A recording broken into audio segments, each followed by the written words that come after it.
Cancer is a diagnosis no one wants to hear, but it doesn't just affect people. It's the #1 cause of death in dogs over the age of 2, and 1 in 4 dogs will die of the disease. Their owners will do just about anything to save them. That includes using treatment once only reserved for people. Pretty boy Floyd and his owner Nick have been through a lot together. Good boy.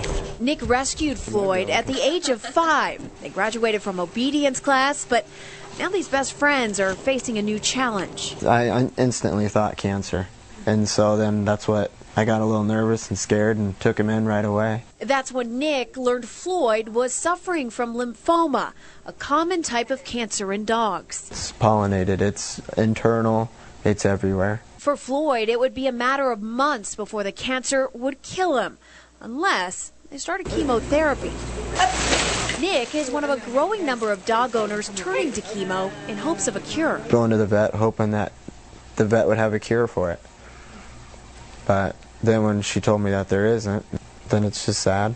You know, sometimes I feel like I just wear a black hat all day, telling people that stuff. Dr. Barbara Teeter says she offers chemo to all dog owners, but not all take it because it usually only buys them time. Average dog, if they receive chemotherapy, will live about a year. And I say the average dog, that means some don't make it that long. Some, every once in a while, we get lucky and they go much longer. Most dogs are put through a grueling 5 treatments, once every 3 weeks. While the drugs are the same ones used on humans, the goals are much different. We don't have the philosophy of we're going to save them at all costs, because there's no point to have a pet that is still alive but is so sick that they can't be a dog. But that's changing with the help of a group called the Morris Animal Foundation. Their goal to raise $30 million within 20 years to find a cure for canine cancer. My belief is that Morris Animal Foundation can and will be the American Cancer Society or the Susan B. Komen or the Lance Armstrong Society in support of cancer research. So far, the foundation has funded over 100 cancer studies that don't just help man's best friend, they also help in the treatment and prevention of human cancer, particularly in children. Cancer is cancer, and translationally, the studies that you do that are done in people, we can translate immediately and transfer, if you will, to dog treatment, and vice versa. Already, that research is paying off right here in Omaha. Our commitment was that we'd do whatever it took to make her well. Meet Emmy, an 11-year-old lab with a new leash on life. In 2003, she was diagnosed with lymphoma. After 5 rounds of chemo, she's been cancer-free for 2 years. She really has made some history in terms of longevity following the kind of cancer she had and the treatment that she's had, and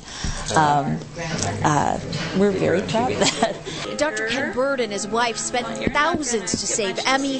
For a young guy like Nick, cost is a concern, even when he's trying to save his best friend's life. I don't know too many 26-year-old guys that have $2,000 sitting around for their dog. After a second, fairly successful treatment, Nick isn't sure Floyd will be back for another one. So I'm just going with the idea of day-to-day type of thing, see how much more life I can get out of him and how much longer he'll last. We have Floyd with us tonight. He may look like he's doing quite well, and he did have his second chemo treatment last week. Unfortunately, though, Nick is telling us that his lymph nodes have gone back up, so it just depends how every dog is going to react to chemotherapy. Now, it's interesting to note that Nick felt some swollen lymph nodes on Floyd, and vets stress it's very important to look for signs of cancer in your dog, just like Nick did. Things like swelling, like the swollen lymph nodes, bumps, a loss of energy, maybe a loss of appetite. If you want some more information on what to look for in your dog and what dogs are most at risk for cancer, plus some information on how you can help cure canine cancer, we want to encourage you to go to our website at kptm.com and click on quick links. There you will find a link to the Morris Animal Foundation, and best friends like Floyd will certainly thank you for that. Taylor? Well, best of luck to Floyd and Nick there. Certainly hope we have a great outcome there. Weather-wise today, boy, the sleet started coming down, and that